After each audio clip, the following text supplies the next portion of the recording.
Hello everyone and welcome back to Bitwig Studio and Music Production. This is lesson number 8, and in this lesson we're going to be taking a look at an application called the Sonic Visualizer.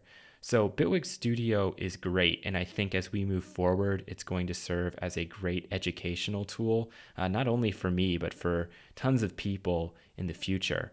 However, right now it is lacking some visual feedback that would be incredibly helpful. So right now there is no spectrum analyzer, there's no oscilloscope, some other tools that would be very helpful for us, especially in the stage we're at right now, which is more looking at sound and trying to understand how it works.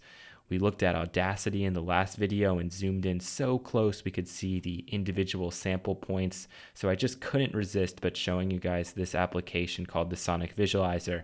I know this isn't going to be incredibly useful or helpful for a lot of you, but for some of you, I think you're going to take a look at this and just be blown away.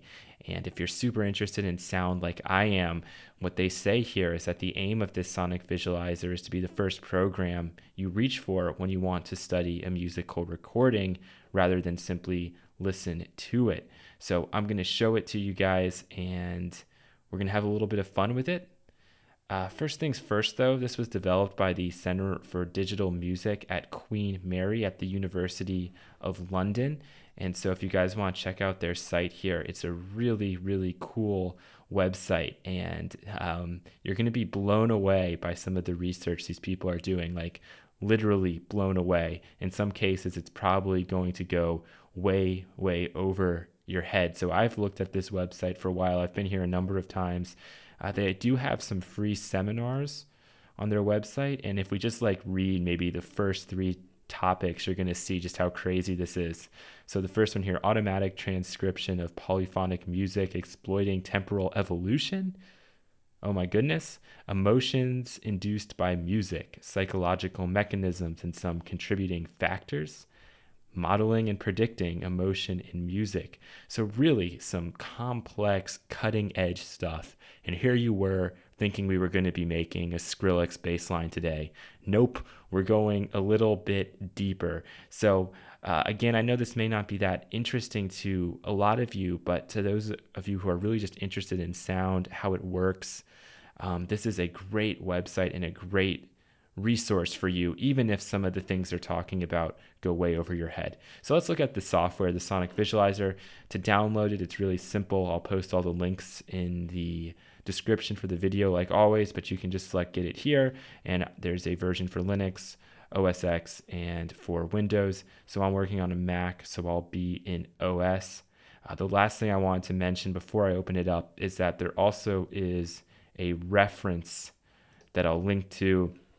I believe you can find it under the documentation as well, but here it is, and it's not too long, so really you can read through this. It's all in layman's terms, and it's really easy to understand and just see what's going on in this program. There's not a whole lot of tutorial videos out there on the Sonic Visualizer, which is shocking to me considering it does some things that other plugins and other programs cost a lot of money to do, and you can do it all for free with the Sonic Visualizer. So let's open it up real quick. And the first thing you need to do is get an audio file in here. So I'm going to click the open button. In this particular case, I'm just going to use this latest track that I've downloaded here by XYconstant called Her Eyes. I think it's like a deep house sort of track, not sure. There are tons of different file types you can load into this thing. And so if you guys remember from our last video, some of these file formats will be familiar to you. I know you can load in WAV, you can load in FLAC, MP3, AIF. The list goes on and on. So let's just load this MP3 in here. And it's going to immediately analyze this file and show you a visual representation of the waveform. The first thing I'm going to do is change the follow playback from page to scroll. So when I click play here, it's going to scroll along with the waveform. If I select the up and down arrow buttons on my keyboard, I can zoom in so I can get pretty close, and you guys can have a seizure effect if you want, or I can pull it back just like that. Second panel here, this color to black is just referring to the grid lines that you see in the background, so you can change those. For right now, I'm not going to do that. And now here's where it gets interesting. This is actually our first layer on this particular panel. So imagine this as being panel 1, layer 2, panel 1, panel 1, and then layer 2 and layer 3. So I can change the color of my waveform here, and I can do a whole lot of interesting stuff. If I want to change this to metering here, we kind of have that dBFS scale that we talked about before. So you'll see when we get the kick drum to come back in what it's going to look like. We're in a breakdown right now, but I can move the playback forward here by just dragging over.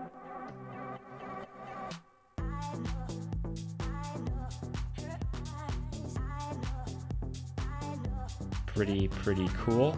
I like staying in the linear mode personally. We can also take this is a stereo final, so we have our left channel and our right channel, but if I want to, I can sum those together and click mean, but in this particular case, it just looks nasty when we do that. So I'll go back to separate. Down here, we have our mixer control, and so if I want to pull the volume back, I can do that. It's not going to change the waveform, but it is just going to change the relative volume in our headphones. And here we have a playback speed option, so let's slow it down.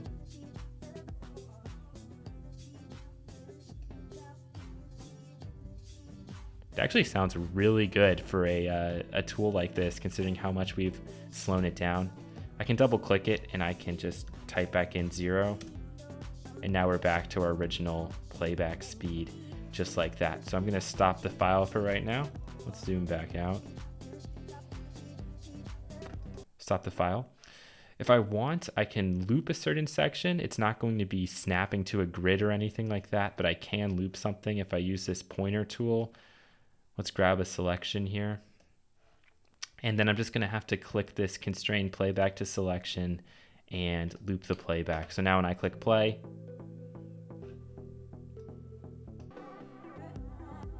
sorry, I made a really long clip there. So if I make a little short one,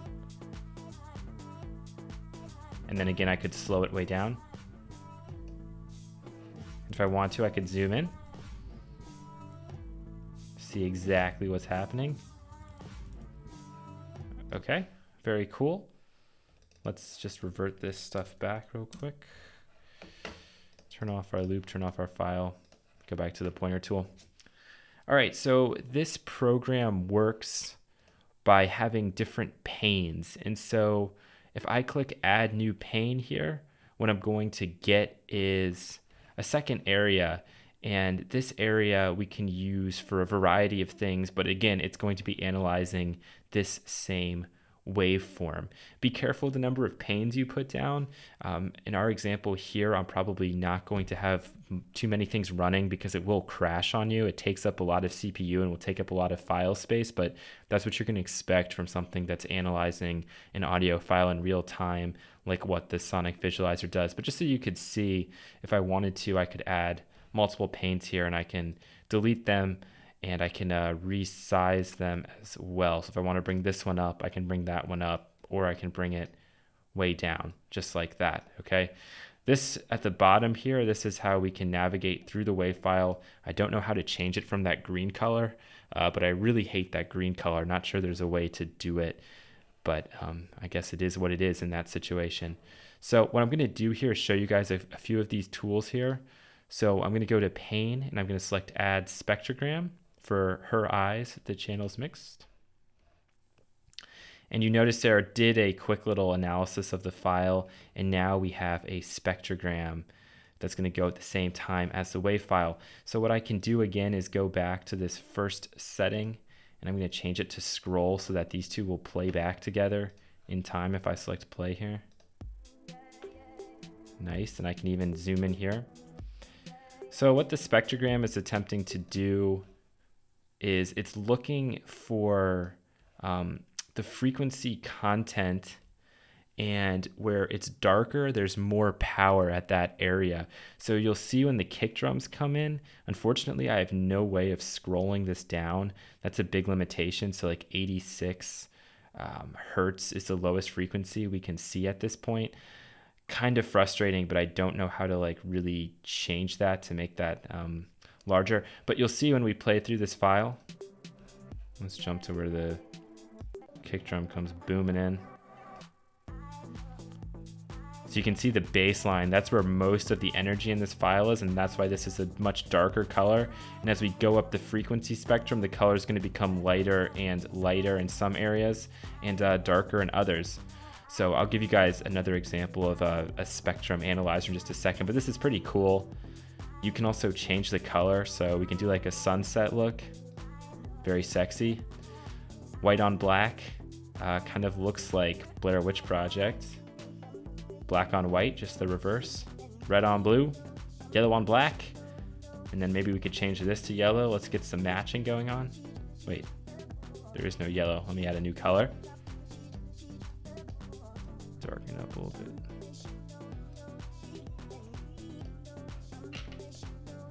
So boom, we're matching. All right, great. Not sure you guys cared, but that's what we're doing. So I can close this one down. Let's add a different pane and let's select the Melodic Range spectrogram. Ooh, this one's very cool. And again, I'm going to encourage you guys to consult the manual most of the time for these and how they're working. But basically, again, you're going to be able to see where most of the power is in this sound. And as you can tell when I'm highlighted over here, it's giving me some information on pitch. So this is saying, hey, let's find the sharpest point here. It's giving me an F0 to a G0. So that's about the range of the notes that's being played. And you can see as we go up higher and higher here on the frequency spectrum, we're starting to lose color and there's just not as much power. There's not much amplitude at the very top there. So let's go back and maybe play this one more time. So you can just see this going through. Let's change it to scroll, but you can see what Page is doing. And again, I can change these colors around to get it to something of my liking. You have a lot of other options, and I'll just encourage you guys to play around with these ones to see what happens. Because I am a little worried, especially if I'm changing these numbers here. This directly is going to correlate to how much CPU I'm going to be taking up. So if I'm like going to something like this where there's a huge refresh rate, I'm going to be taking the risk of crashing, and I don't really want to do that. But this is just really cool. I don't know. I absolutely love this. Fruit salad, anyone? Just really cool. All right, we can load in the peak frequency spectrogram. Let's take a look at what this one looks like. So here we're measuring peaks in the signal across the frequency range. Pull this up one more time. Go back to the beginning. Change this to scroll with us here, and let's click play. We can zoom in closer if we want. In that case, being in Page might be a little bit better.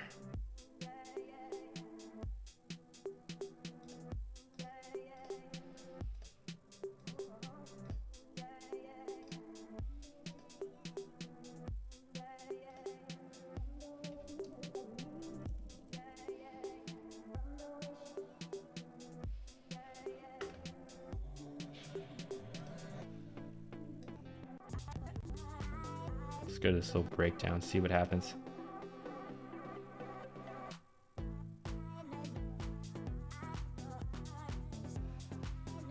So just a super cool tool. And last but not least, let's take a look at this last built-in pane here, and let's look at just the spectrum. So the spectrum is going to work where we're low frequencies down here, high frequencies up here, and it's going to be responding in real time as the signal plays back. This is something we're going to take a look at much closer in a future video, but this is the one that's built into the sonic analyzer. And we're already on scroll this time. Not sure why global zoom has been turned off. Let's click play.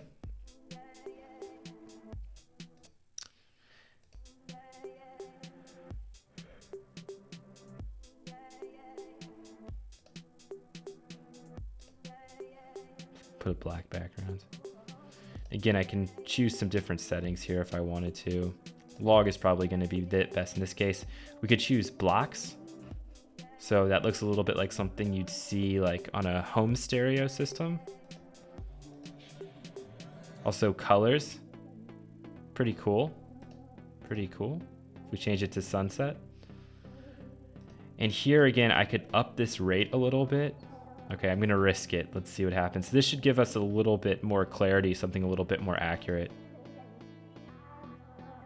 Oh, it's glitching out on me though. It doesn't want to do it.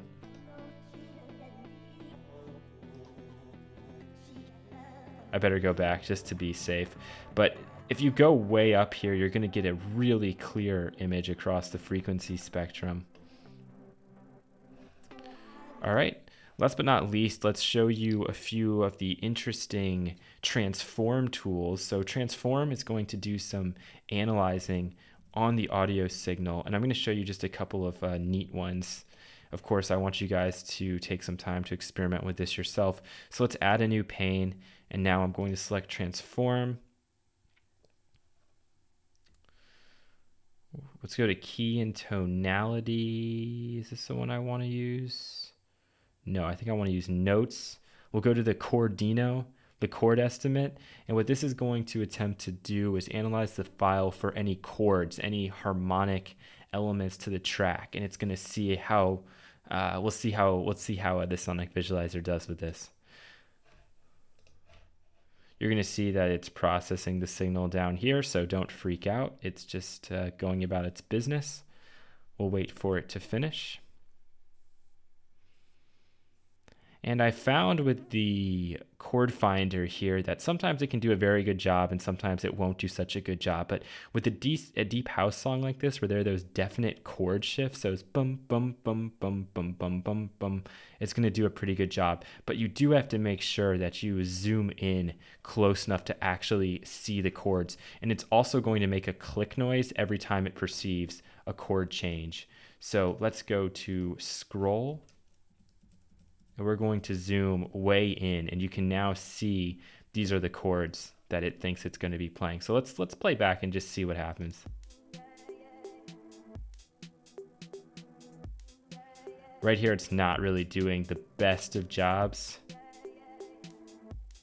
but it's trying its best. I'll show you guys where it gets to a point where it's doing a really good job with it.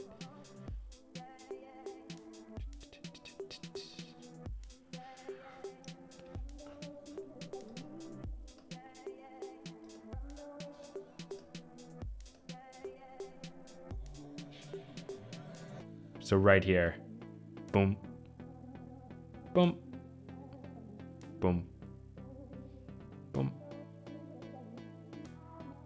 So it's nailing these perfectly right here.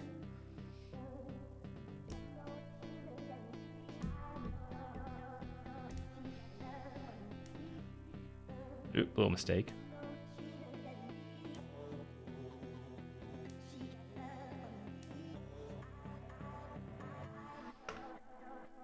All right, if you don't find that to be really freaking cool, then maybe you shouldn't be making music. No, I'm just kidding. I know my voice is probably really annoying and boring, but that's something really awesome. And there are other programs out there that attempt to do the same thing that cost a whole lot of money. And I think this one, if you have a definite chord structure that's playing, it can do a pretty good job. And for example, in a song like this, that little segment there, this segment here, that's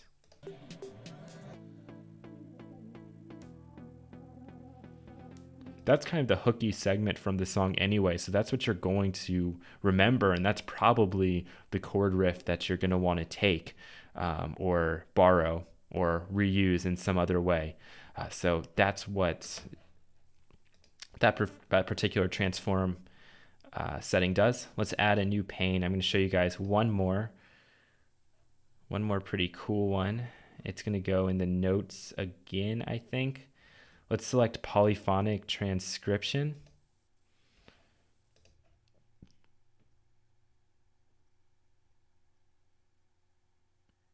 And what this is going to do is it's actually going to try to make MIDI notes of what it thinks is going on. With a full song like this, with a kick drum and a vocal and chords and a bass line, it's going to really struggle to be super accurate, but this is still really, really cool. So I'm going to zoom in here. What you're going to notice is I'm actually not going to be able to see a lot of these.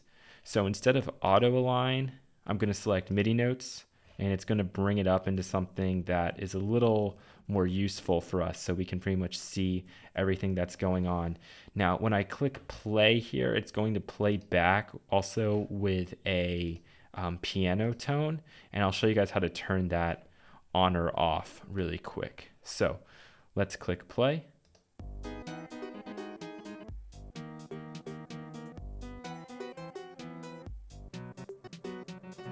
So right now it's kind of a mess, but like I said, it's attempting to take all the information from this track. And since obviously with a vocal and with a bass line and with drums and everything else going on, things aren't always hitting right on the beats. So let's go back to 3 here and I can turn it off. Or if I want, I can just solo this piano representation.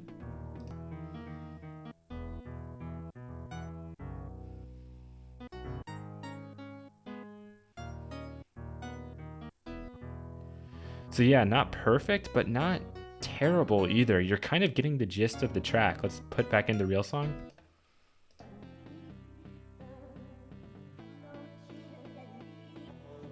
And one more time where it's mostly just instrumentation.